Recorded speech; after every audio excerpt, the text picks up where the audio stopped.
When month-end process comes along, many finance teams are busy closing the month, that is chasing invoices that are not in the system yet and trying to kind of get a handle on what they actually spend that month. At my company, ProcureDesk, we have helped hundreds of companies automate their procurement and AP processes and help them cut their month-end process significantly. So that's why in this video, I'm going to give you a step-by-step process to streamline your procurement and AP process so that you can close your month-end by up to maybe 3x faster. And even if your current process feels like chaos today. So let's dive in.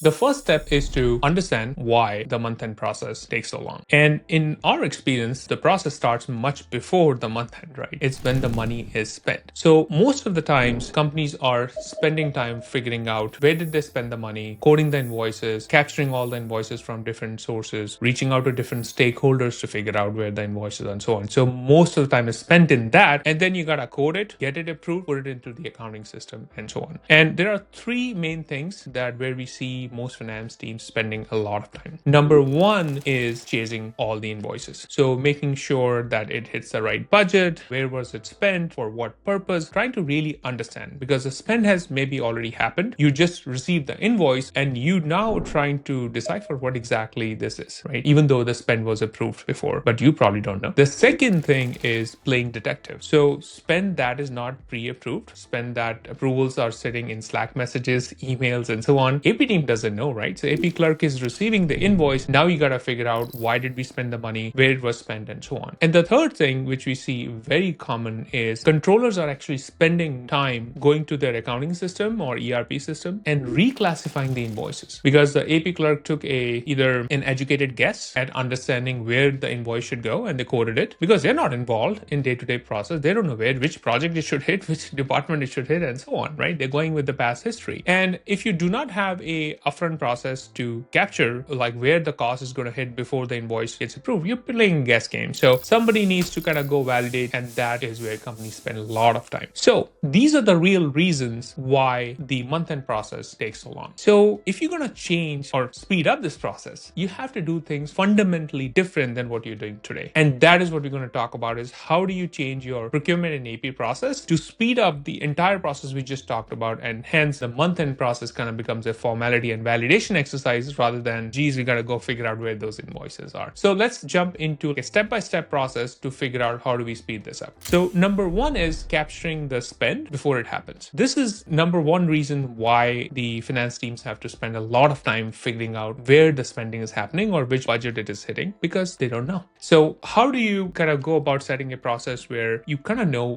where people are going to spend the money before they actually spend the money, right? So that could be through a requisition process. Instead of, don't do it on emails or Slack, which are very hard to track. You do this on your requisition process or a system like ProcureDesk, and that way everything is electronic. The important thing to do here is to make sure that your end users have visibility into their budget so they can see how much money they have left in the budget before they actually spend the money. The second aspect of this is, because you now have committed spend, you have complete visibility into what you're planning to spend, even though you do not have an invoice today from the vendor, or you might not have received the product or service. So having committed spend into one single place allow you to build your accruals and build a better cash flow plan, because now you know what is going to hit when, or at least at a high level, what is out there in terms of spending that is not yet invoiced, right? So that's kind of step number one. Step number two is setting up an approval process to make sure that the right people are looking into the spending before a purchase order is issued to the vendor. So what does it look like in real life? So today, if you have any sort of approvals, we typically see in growing companies, that's a very ad hoc process, which means somebody is texting somebody, sending a message on Slack, emails, you name it, we have seen that. Eventually, they try to kind of capture everything into one place, like a spreadsheet, but that doesn't scale. Instead, what you want to do is set up a approval process in a system so that the request can be routed to the right person at the right time. There are a couple of things you want to think about from a approval standpoint. Number one is, are we routing it to the right set of people, right? So it needs to probably go to a department manager. It needs to go to finance to review, if there is budget for that, or maybe you do proactive budget approvals. Number three, it might need to go to a senior manager or, CFO, depending upon the amount. Those are the three basic steps in an approval process. The way I recommend you look at that, and what we have seen working with most of our clients, they do a Pareto principle, like the 80-20 of the spend. So they look at like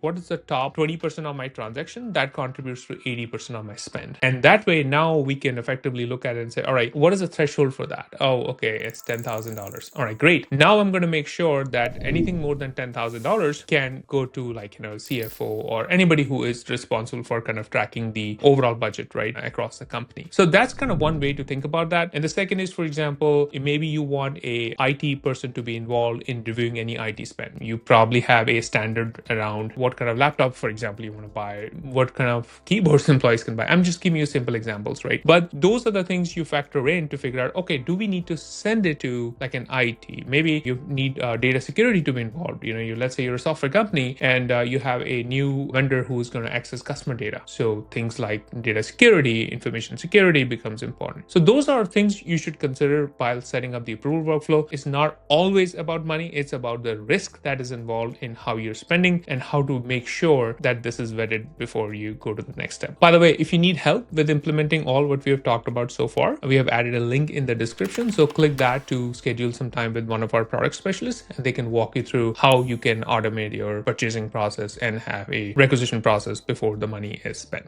All right, let's go to the next step now. So now you have invoices coming in from the vendors. So you have upfront requisitions, purchase orders that are being created, right? So you have proactive spend control, but now you have invoices coming in, and those invoices needs to be matched to a purchase order and so on. So here are a couple of things that you need to figure out to make sure that you're not overpaying your vendors or you're not paying duplicate invoices. So you need to match your invoice with a purchase order and receipt, right? So let's say you ordered, 10 reams of paper, $35 each. That was on the purchase order. You receive the invoice from the vendor and it says 10 widgets or 10 reams of paper in this case for $40, right? So there are two things that you need to check here. Is the price same as what was on the purchase order? And have you actually received the product? So you don't want to pay for something that you haven't received. That's a big no-no from a control standpoint. That's why the three-way batch process catch that for you. Or in this case, when I said 35 versus 40, like why there's a price discrepancy and who is going to validate whether AP should pay that invoice or not. So then that is where we get into figuring out what is the discrepancy and who should review it. Now, if you try to do this manually, it takes a lot of time. That's where you should automate this from a process standpoint so that the system kind of identify those exceptions and only route those exceptions for further review and approval if there is a problem. Otherwise, if it looks good, you kind of move on to the next step, right? So that's where matching of invoices and purchase order comes into picture. All right, so now we are at a step where we have everything, including purchase orders, invoices, everything is matched. So now before you go to the month-end process, it's time to know your commitments beforehand. So if you do not have upfront commitment process or capturing that commitment, you don't know what is coming your way. You are just waiting for a invoice to come in or surprise invoices to come in, and sometimes that ruins your whole cash flow. So now you could just look at your open order report and look at what is invoiced, what is received. And so a couple of things you should look at here. So received but not invoiced and invoiced but not received. So let me explain. This is where you kind of build your accruals, right? So from an accrual standpoint, you want to look at any purchase order that you have issued where the item is delivered. So technically it's a liability, but you haven't received the invoice from the vendor. So you want to accrue for that amount. And the second is reverse of that, where the vendor has sent you an invoice. So you have that as an AP liability, but you haven't paid that because you don't have a receipt in the system. There could be many reasons for that. It could be that nobody has actually confirmed the receipt of that product, or maybe the vendor has shipped, but you never got it. It could be many reasons, but you can simply accrue it. Or you can have a process where the system is proactively checking frequently with our requesters and say, hey, we have an invoice for this. Have you received the product and so on, right? So this turns the month-end process into more from a discovery to a formality, right? You already know what is going to come. You're just validating the information. And most important here is, since the invoice is matched to a PO already have the coding. So we talked about, the time controllers spend on, working in terms of reclassifying the invoices. All that is gone because now if you do the classification right, if you have an approval process where you're validating if it is tied to the right budget, right chart of account, right department, then really at the invoice level, all you're checking is, did we get the product and is the price matching, right? And if everything is done, that's all is required. You really don't need to, kind of go and validate everything, right? So that's kind of the step of figuring out commitments before the month end. So now we talk about the final step, which is connecting your purchasing system with your accounting system. If you have a purchase order process where you have committed spend, you have invoices coming in, you're matching it and so on, and if that system does not talk to your accounting system, it's the whole process is actually double work, right? Because you're doing this work in two systems. That means every time a purchase order is created in this system, you gotta go enter that in your accounting system. Every time an invoice is entered here, you have to enter it in your accounting system. Back and forth, and it just doesn't make the process more seamless. It actually makes it more cumbersome, right? Because you're doing it in two systems. It increases the chance of error by, somebody manually typing in wrong information into any of those systems. So the way to solve for that is make sure if you're managing your procurement and AP or your purchasing system, it is actually talking to your accounting system. Be it, if you're on the smaller side, you're just starting, you're probably using something like QuickBooks or Xero, or if you are like a growing company, you're probably using Microsoft Business Central or Sage Intacct or NetSuite. Those are some of the systems that we commonly see, right? So making sure that the integration is in place, and integration is placed in two ways, right? One is it is able to capture all your cost elements from your accounting system, whether it is project, whether it is chart of account, whether it is class, and so on. Second is it is able to push the data back to your accounting system, including the actual documents. That is super important, right? We see a lot of times where customers come to us and say, well, we implemented a system, but it only sends the basic record. It doesn't send the attachment. We got to always come back to go outside the system to figure it out. So you want to make sure that the actual document is going to the accounting system, right? So those are the 5 steps that you can follow to speed up your month-end close process. Now, everything I just talked about in terms of capturing committed spend, matching invoices, running accrual reports, and automating the whole process, if you're interested in seeing how a procurement system can help with that, you can do that by simply clicking on the link below in the description and booking some time to talk to one of our product specialists. We recently worked with a customer, Metabolon, and we helped them reduce their cycle time. Like their month-end close process used to be 5 to 6 days. Now it is 3 to 4 days after implementing these exact steps. So again, click on the link below to schedule some time with us. And if you want to see another video around purchasing and accounts payable, watch it here.